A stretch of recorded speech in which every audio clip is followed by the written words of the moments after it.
राजा नल और दमयंती की प्रेम कहानी भारतीय पौराणिक कथाओं की एक अनुपम गाथा है।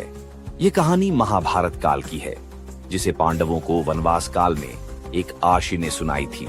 ये प्रेम, समर्पण और कठिनाइयों के बीच अपने रिश्ते को संजोए रखने की प्रेरणा देती है।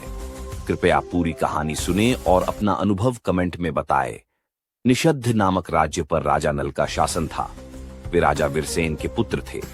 नल न केवल वीर और साहसी योद्धा थे, बल्कि अपनी न्यायप्रियता, करुणा और दानशीलता के लिए भी प्रख्यात थे।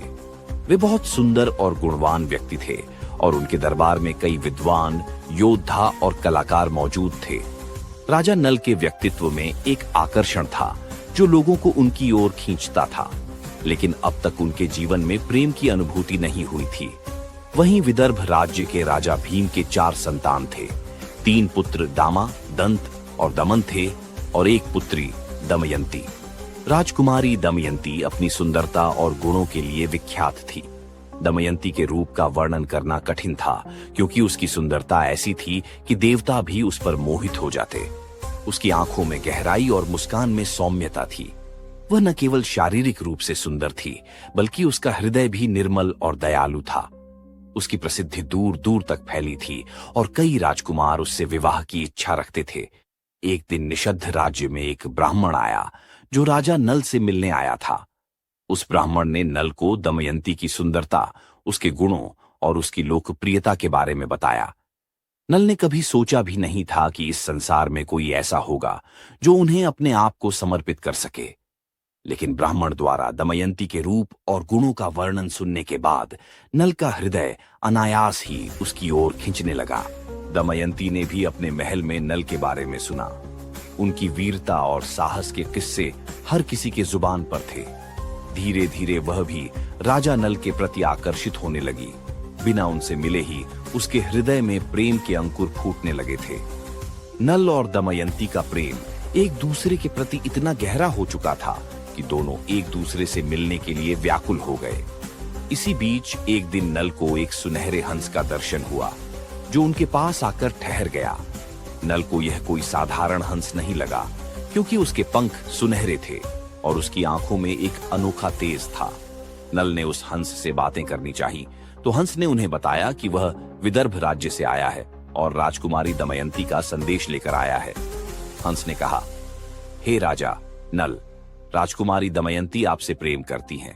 यदि आप चाहें तो मैं आपका संदेश भी दमयंती तक पहुंचा सकता हूं। नल ने उस हंस से अनुरोध किया कि वह दमयंती से कहे कि नल भी उनसे मिलने के लिए व्याकुल हैं और जल्दी ही उनसे मिलना चाहते हैं। हंस ने दमयंती के पास जाकर नल का प्रेम संदेश पहुंचाया।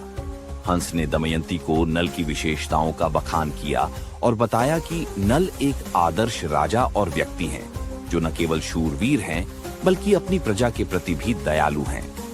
दमयंती का हृदय इस संदेश को सुनते ही खिल उठा। दमयंती का प्रेम नल के लिए और गहरा होता चला गया। विदर्भ के राजा भीम ने दमयंती के स्वयंवर की घोषणा की, जहां दूर दूर के राज्यों के राजकुमार आमंत्रित किए गए। देवताओं ने भी दमयंती के सौंदर्य की प्रशंसा सुनी थी, इसलिए इंद्र, वरुण, अग्नि और यमराज भी स्वयंवर में दमयंती का हाथ पाने के लिए विदर्भ पहुंचे। देवताओं को झांत था कि दमयंती के हृदय में केवल नल के प्रति प्रेम है, लेकिन फिर भी वे उसकी परीक्षा लेना चाहते थे। देवताओं ने अपनी शक्तियों का उपयोग कर नल का रूप ले लिया, ताकि दमयंती भ्रमित हो जाए और नल को पहचान न सके। स्वयंवर के दिन दमयंती जब सभा में आई तो 4 देवताओं और नल को एक जैसे देखकर चकित रह गई। लेकिन दमयंती का प्रेम सच्चा था। उसने ध्यान से देखा और उसके हृदय ने नल को पहचान लिया। उसने नल के गले में वरमाला डाल दी और इस प्रकार देवताओं की चुनौती को पार कर अपना प्रेम सिद्ध किया। देवताओं ने दमयंती के सच्चे प्रेम की प्रशंसा की और उन्हें आशीर्वाद दिया। दमयंती और नल का विवाह अत्यंत धूमधाम से संपन्न हुआ। नल और दमयंती के मिलन से दोनों राज्यों में खुशी की लहर दौड़ गई। उनका जीवन प्रेम, समर्पण और सुख से भरा हुआ था। वे एक दूसरे के प्रति न केवल प्रेमी, बल्कि अच्छे साथी भी थे। नल ने दमयंती के साथ मिलकर अपने राज्य का शासन संभाला और अपने प्रजाजनों का भला किया। दमयंती के साहचर्य में नल का जीवन सुखमय हो गया और उनके प्रेम के किस्से दूर दूर तक फैल गए। लेकिन उनकी खुशियों पर एक काली छाया मंडराने लगी। काली नामक दानव को नल और दमयंती का प्रेम रास नहीं आया। दमयंती के स्वयंवर में दानव काली भी गया था, लेकिन दमयंती ने उसे स्वीकार नहीं किया। इसीलिए वह नल से घृणा करने लगा और उसने नल के जीवन को नष्ट करने का संकल्प लिया। काली ने राजा नल को शाप दिया कि एक दिन उनका सब कुछ उनसे छीन जाएगा और उन्हें राज्य से निर्वासित होकर वन में रहना पड़ेगा।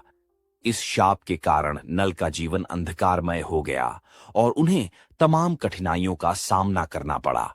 यहाँ इस कथा का पहला भाग समाप्त होता है। अगले भाग में हम देखेंगे कि किस प्रकार काली का शाप उनके जीवन में तूफान लाता है। इसी तरह के वीडियो देखने के लिए बने रहिए हमारे साथ। मिस्टीरियस टीवी को सब्सक्राइब करें और अगर वीडियो अच्छा लगता है तो like, comment, share and subscribe करना ना भूलें। वीडियो देखने के लिए धन्यवाद।